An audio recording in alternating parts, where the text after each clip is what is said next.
Dans cette vidéo, on va étudier l'ensemble des points M de coordonnées x, y, z tels que x au carré plus y carré plus z carré plus ax plus by plus cz plus d égale à 0 avec a, b, c et d sont des réels. Donc cet ensemble de points peut être un point, comme elle peut être une sphère, comme elle peut être l'ensemble vide. Ça dépend de l'expression analytique qui découle de cet ensemble. Donc, x au carré plus ax ici, donc ça c'est le débit d'un produit remarquable. Donc, réellement, ça c'est égal à x plus a, le tout au carré moins a sur 2 au carré. Le y au carré plus le by, ça c'est y plus b sur 2 au carré moins b carré sur 2. Le z au carré plus le cz, ça s'écrit sous la forme z plus c sur 2 au carré moins c sur 2, le tout au carré, plus d. Donc, cet ensemble des points M peut être mis sous l'équation x plus a sur 2 au carré, plus y plus b sur 2 au carré, plus z plus c sur 2 au carré. Ça, c'est égal ce nombre réel qui est défini en fonction de a, b, c. Ces carrés-là sont tous positifs, bien sûr, parce que ce sont des carrés. Donc, ce nombre-là, s'il est égal à 0, donc ça donne un ensemble de points, 1 est égal à... C'est l'ensemble, donc cet ensemble se réduit à un point. Si ce réel-là est strictement positif, donc ça c'est l'équation d'une sphère de centre moins a sur 2, moins b sur 2, moins c sur 2, et du rayon... le rayon, c'est la racine carrée de cette expression, qui est égale à a sur 2 au carré, plus b sur 2 au carré, plus c sur 2 au carré, moins d. Et si ça c'est négatif, si cette expression est négative, donc cet ensemble c'est l'ensemble vide.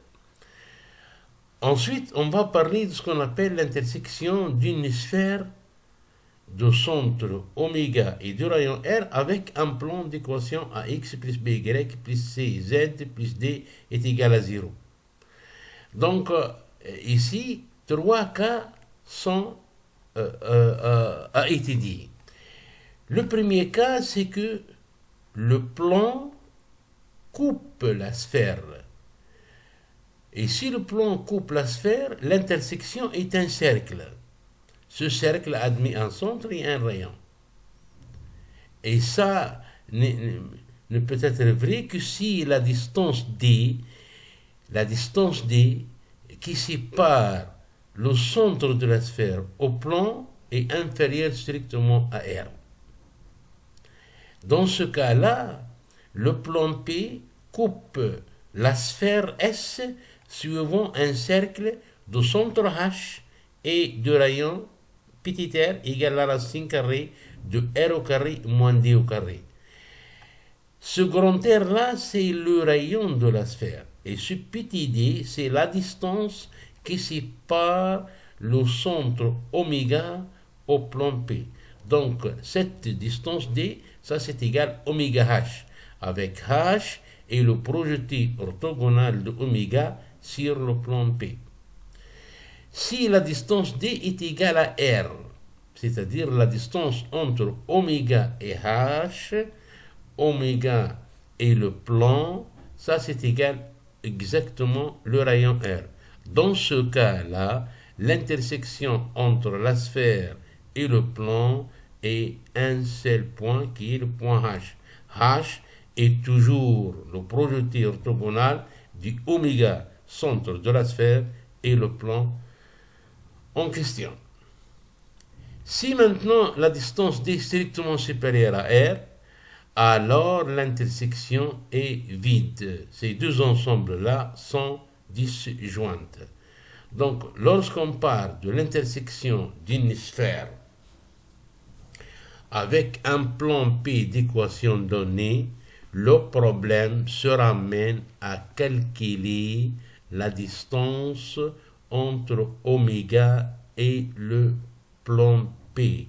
Autrement dit, se ramène à calculer la distance entre oméga, centre de la sphère, et son projeté H, son projeté orthogonal sur le plan P. Pour déterminer les coordonnées du point H, donc, on a un système de deux équations. L'une, c'est la représentation paramétrique de la droite D. Donc, pour déterminer les coordonnées du point H, on résout le système d'équations du plan P et la représentation paramétrique de la droite D, telle que la droite D et la droite passant par oméga est orthogonale à P.